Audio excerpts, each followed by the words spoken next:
live with studios in Midland and Odessa, you're watching CBS7 First Alert News at 9 on the CW West Texas. And I really think that's the takeaway message for Texas. It's creating that clear line, that clear channel of responsibility over produced water.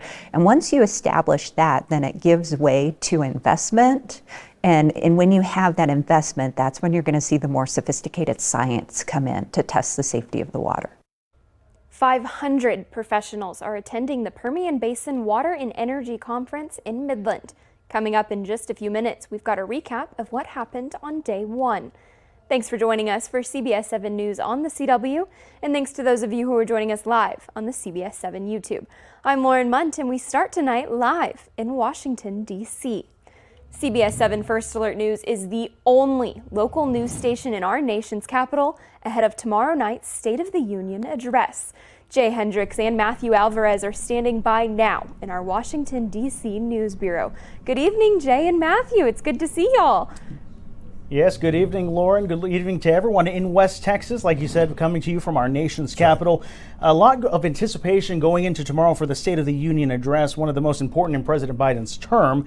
Before we get to that, though, we're just one day removed from the primary elections that went on. And of course, we had the latest results on CBS7 First Alert throughout the day and also on our website. And with that, many surprising outcomes because of many races that came through, but also covering state races as well as national races for local congressmen as well. That's right. We've got a West Texas representative who actually won for his fourth term. He had to go against three challengers in that election and was a winner. And so he will continue his efforts. And, we had a chance to talk with him about what he feels like he has done for West Texans. Yeah, just praying for the wisdom and strength and courage to keep up the fight so that when I go back and live under the laws we pass and go back and make a good life and future in West Texas, I can say, we did something to save this country.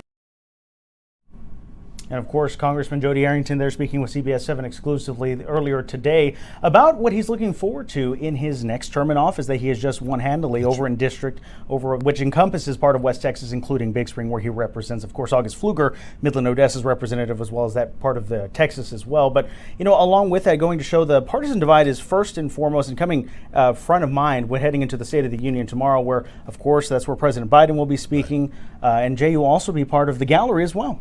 Very excited, invited by Representative August Pfluger to actually sit in the gallery and watch the State of the Union.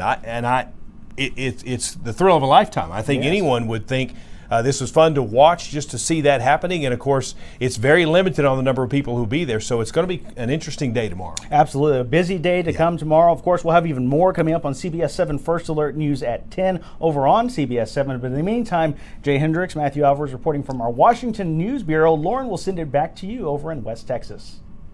Thank you, Jay and Matthew. The State of the Union is tomorrow night. And like they just said, CBS7's Jay Hendricks and Matthew Alvarez will be in the Capitol listening to the speech and getting reactions from lawmakers on Capitol Hill. Be sure to stay with CBS7 First Alert News as we bring you coverage from the State of the Union tomorrow.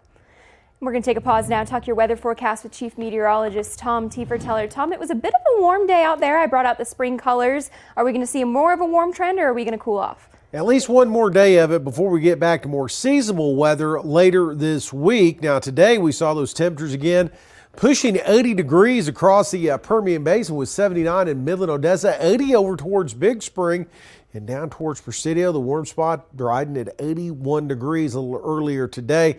Currently we're seeing those temperatures trying to cool off a little bit, but still very mild out there. Into the lower 70s to the upper 60s here at the 9 o'clock hour. And the winds, well, they have become a little bit gusty as that dry line tries to push a little bit further off to the west. Kind of diffuse, though, really not set up. A southwest wind up to 17 right now is the gustiest there in the Odessa area. Satellite and radar view shows we did have a couple of showers, thunder showers popping up here across portions of the eastern Permian Basin. Again, nearing portions of around the Big Spring area and pushing off to the east. So maybe hear a rumble of thunder around Coahoma, Forsan, into the Big Spring area, but back towards West Texas, things are pretty quiet. And we're going to be looking at temperatures dropping off a little bit, but still very mild for this time of the year. But bigger changes are on the way with that cold front, and we'll talk about that here in just a couple of minutes. Thank you, Tom. Across Texas, one of the many agencies that have been battling the Panhandle fires is the Texas Parks and Wildlife. Game wardens from across the state were among some of the first on the scene, and they were assisting fire departments, county judges, and DPS with response and recovery. Lieutenant Game Warden Aaron Sims said that the chaos came when evacuations began, as game wardens went door to door to bring residents to safety. People think you're looking at your phones, maybe on the internet, but maybe those services go down. And so having those first responders on scene to assist, knocking on doors, physically being there, saying, this is the status, this is the information we have right now, we got to go. Texas Parks and Wildlife wardens are now helping with mapping and assessing what's left, continuing to help residents recover and get remaining wildlife to safety. The Smokehouse Creek fire has burned more than 1 million acres and is only 37% contained, while the Windy Deuce fire has burned more than 144,000 acres at 55% containment. Today's waste coming out of the Permian Basin is tomorrow's energy source. This week, Midland and UTPB play host to a major think tank. The Permian Basin Water and Energy Conference considers water management in the oil and gas industry. Produced water was top of mind, and the hot topic brought interest outside the Permian Basin, with professionals from as far as Colorado to talk about water in energy. The purpose of the conference is collaboration. There are an estimated 11 million barrels of produced water generated in the Permian Basin every day, and most attendees view that produced water as an opportunity, whether that's harvesting hydrogen and other elements from the complex water or cleaning it to a standard for other industry and agricultural uses. New Mexico led with the Produced Water Act in 2019. Texas is close behind us, so Texas is coming on quick. And so I think New Mexico is in the race to figure out how to use treated produced water efficiently. And I think right now we're kind of neck and neck with Texas, who's encouraging a lot of pilot projects. CBS7 will have more on the conference tomorrow as attendees gather for day 2. And this afternoon, Liberty Energy broke ground on its new $50 million headquarters located in the Lico Industrial Park on the southeast side of Odessa. Liberty's development will include maintenance facilities and office space. The construction will include a 42-bay maintenance workshop, 6-bay truck wash facility, 40,000 square foot warehouse, and a 2-story office building that will include a training center. So it's a huge day for us at Liberty and for our whole extended community here in Odessa. We're launching the construction of a major new facility that ultimately will have 1,600 employees based here. And the most amazing thing to me is that the building's going to be 1/4 of a mile long. So a lot of heavy equipment that makes the world go round is going to be based here, and more importantly, the humans that operate, run it, and maintain it. In addition to Liberty's $50 million investment, the Odessa Development Corporation has awarded the company a 5-year agreement with a $2.5 million grant. The Director of Economic Development at the Odessa Chamber of Commerce said this project is a win-win for Odessa. And in your education news, the Kermit ISD Superintendent Dr. Joe Lopez has announced that he is the lone finalist for the Superintendent of Greenville ISD in North Texas. During his time as superintendent at Kermit ISD, Dr. Lopez led the district to a B academic rating and helped pass a $62.5 million bond, upgraded technology, added several vehicles to help the district, and renovated the facilities. Dr. Lopez also successfully added the CNA and culinary arts programs to the district. In his statement, Dr. Lopez said, "I am grateful for the opportunity to have served, and I plan to continue working hard until my last day in the district. Once a yellow jacket, always a yellow jacket."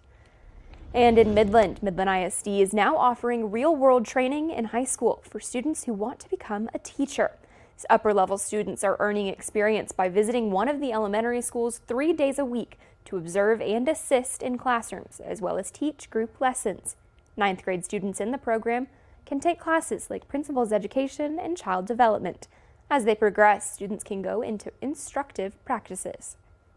I have bonded so much with these kids, and I've both learned from them and they've both learned from me. And through this experience, I found myself and my passion. By completing the program, students can earn an educational aid certification, allowing them to work as teacher aides right after high school. And in honor of International Women's Day this Friday, influential women at the She Can Conference discussed and celebrated the achievements and contributions of other local women. Guest speakers include CEO of Occidental Petroleum Incorporated, Vicki Holub, author Nona Jones, local leaders Judge Sarah Kate Billingsley, Sandra Eoff, Tatum Hubbard, Dr. Dietrich Gordon, Miss America 2023, Regina Stock, and more. Shelby Landgraf also emceed the event. Speakers shared problems experienced in the workplace, at home, and personally, then talked about what they did to persevere through tough times. We are mothers and daughters and wives, and we are career women, and we are volunteers, so we carry a lot on our shoulders, but we have to remember to take care of ourselves in order to take care of the ones around us.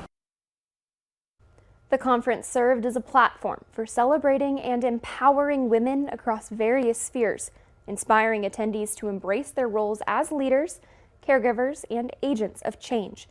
The goal of the event is to empower, engage, and encourage attendees, and that's just what it did. Next year, the Odessa Chamber of Commerce expects a new panel of local women and even more attendees. And you may have seen this on social media. Jelly Roll is performing at the Midland County Fair. Not in Texas, though. He'll be performing at the Midland County Fair in Midland, Michigan.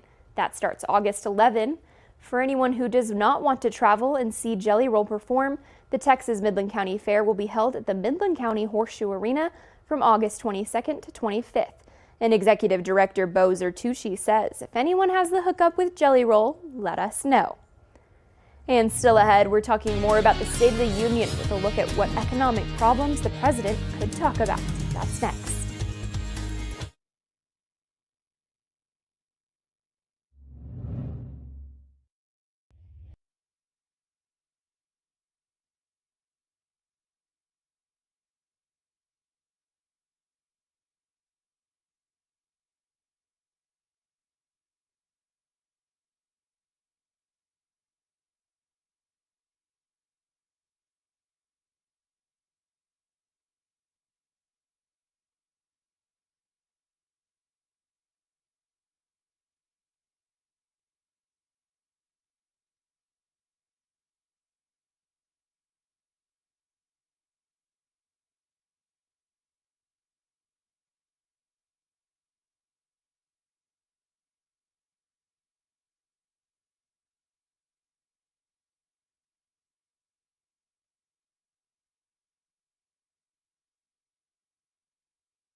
Ahead of the State of the Union address tomorrow, the White House is hinting that President Joe Biden will be announcing fresh economic policies to address people still feeling the pinch.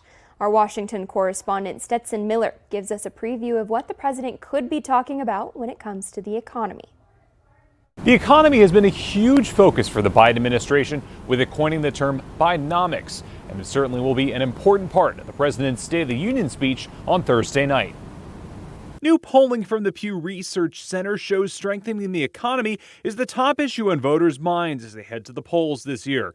And the president will try to make the case during the State of the Union that several laws he's helped pass have made the economy better for the country. As we approach the State of the Union, the president will focus on his work so far, but also an agenda going forward on how he will lower costs. At a Bidenomics briefing at the White House on Tuesday, members of the president's economics team spoke about some of what the president will lay out in his speech, including how his policies are lowering prices. He is going to keep fighting for working families, and that is what you will hear from him on Thursday. So there is a lot that the president has accomplished, and you'll hear more on that from him directly, but the bottom line is he is not taking his foot off the gas when it comes to lowering it. National business advisor for President Biden's 2020 campaign, Rhett Buttle, says the president will have a lot to positively highlight. You have the infrastructure law, which a lot of folks have heard about, the Chips and Sciences Act, the Inflation Reduction Act, as well as the American Rescue Plan, and combined over $1 trillion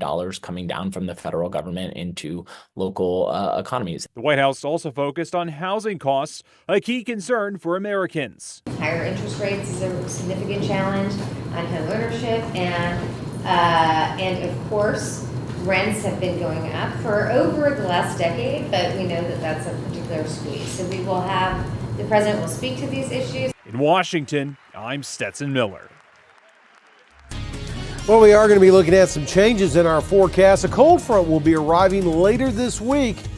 We'll talk about what it's going to do to your weekend forecast coming up next.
Now, from the CBS7 First Alert Weather Center, here's Chief Meteorologist Tom Tiefertiller. Well, let's take a look at the live radar right now. We do have a little action along a dry line setting up across the extreme eastern Permian Basin. Here's a look at it, talking about this activity in and around the San Angelo area that's trying to develop back to the west a little bit. Have seen an increase in some of the thunder shower activity. A few showers near Coahoma down towards the Forsyth area and entering northern portions of Glasscock County. Widen out a little bit and see it developing from Sterling City back across northwestern portions of Erie County into northeastern portions of Reagan County. Now, some of this may develop a little bit further off to the west in the evening hours, but it looks like for the most part it's going to develop and push east through the evening. Now, we do have a little disturbance moving across right now out ahead of this big trough of low pressure across the western U.S. That's going to bring that cold front into the area, and that's going to happen late tomorrow night into Friday. But it looks like the best Gulf moisture is going to stay off to our east, so even with that front coming down, not going to see a lot in the way of scattered showers or thunder showers out of all this. Right now, that front still kind of in the same position as it was earlier this evening across the northeast Permian Basin, slumping down into the northern Concho Valley. That little dry line setting up again across the eastern Permian Basin where everything's intersecting. That's where we're seeing those scattered showers and thunder showers develop.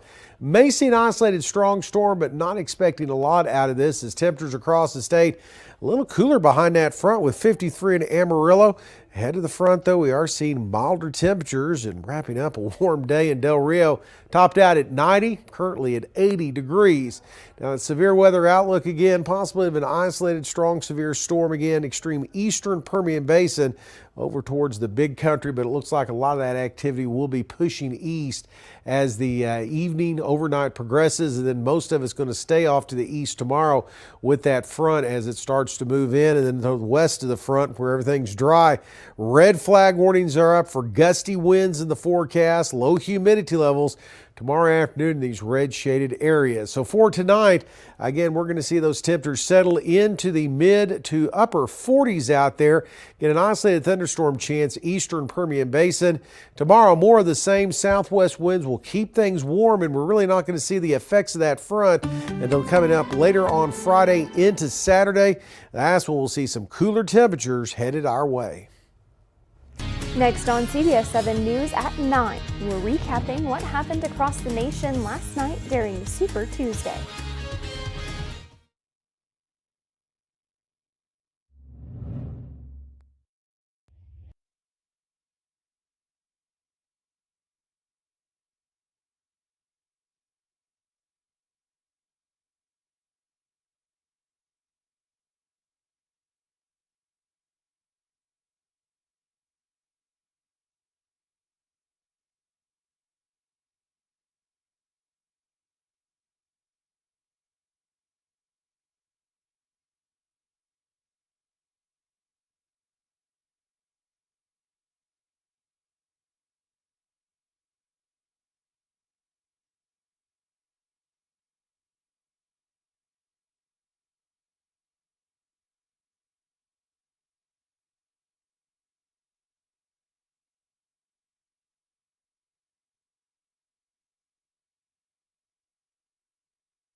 Former President Donald Trump is all but certain to become the GOP nominee for president after nearly sweeping Super Tuesday states. His remaining rival, former UN Ambassador Nikki Haley, announced today that she's ending her bid.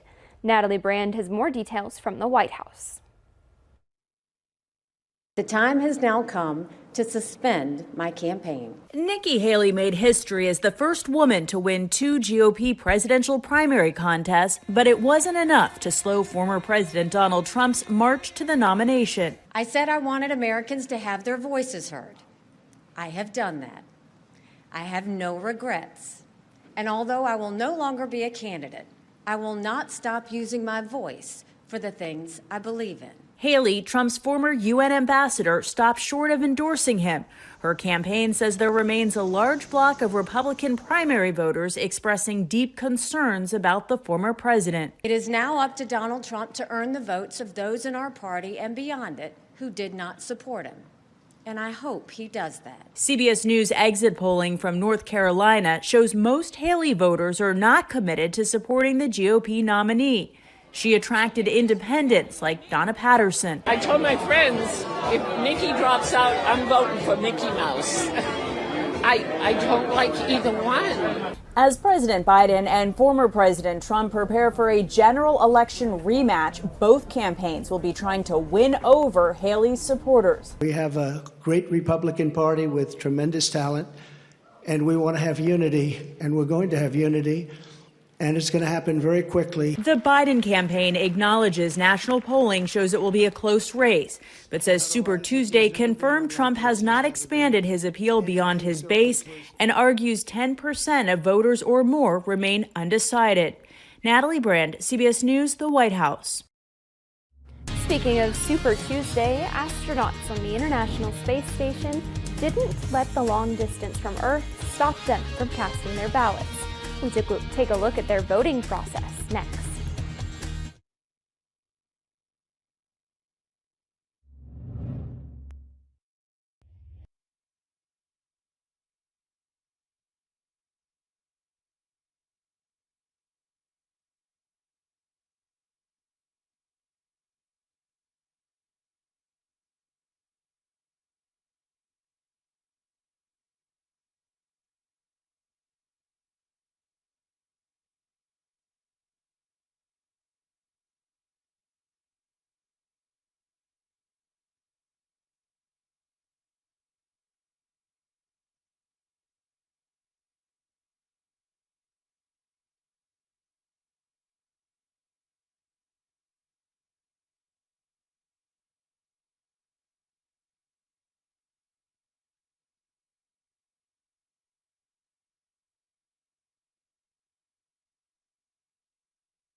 All right, before we go, space wasn't keeping these astronauts from voting on Super Tuesday. Jasmine Mogbelli and Laurel O'Hara posted this picture on social media, showing them casting their ballots. They encouraged everyone to get out and vote. Mogbelli has been on the International Space Station since August, and O'Hara has been there since September. Look at that. They've got their own little voting booth and everything there. So it proves that there could be internet voting. Yes. If they wanted to be. Yes. Could be. I think it's secure enough. We do a I lot of think things so. on the internet. We got it from space. Well, we were just talking about how that luckily they didn't have to mail in their ballots, because Nope. I think that would take a while to get from space to here. All sent over the internet. Well, there we go. Though, look at this forecast, something to write on the internet about. Cooler temperatures on the way. It's not just spring just yet. And that's a nice new graphic you got there, Tom. Thanks for joining us for CBS 7 News at 9.